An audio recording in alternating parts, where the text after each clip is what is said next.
మనం ఉపయోగిస్తాము. దేవుని స్తుతించడానికి, దేవుని గణపరచడానికి, మరి ఆయన్ని ఆరాధించడానికి, మరి ఆయనకు మహిమ తెచ్చే విధంగా మనము ఆయన సన్నిధిలో ప్రవర్తిస్తాము. అలాగే దేవుని సన్నిధిలో ఆయనకి స్తుతులు అర్పణలు అర్పిస్తాము.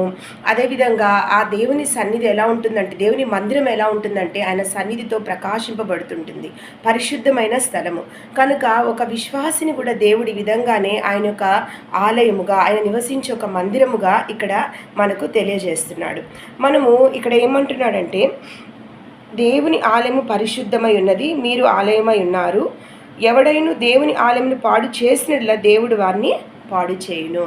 కనుక ఒక విశ్వాసిని దేవుడు విశ్వాసులమైన మన పట్ల, ఆయన బిడ్డల పట్ల మరి ఎంత చక్కటి ప్రణాళిక, ఎంత ఉద్దేశం కలిగి ఉన్నాడో మనం అర్థం చేసుకోగలము. మనల్ని ఆయన సొంత ఆలయముగా, ఆయన నివసించే ఒక మందిరముగా, ఆయన నివసించే ఒక ఆలయముగా మనల్ని ఆయన ఇక్కడ తెలియజేస్తున్నాడు.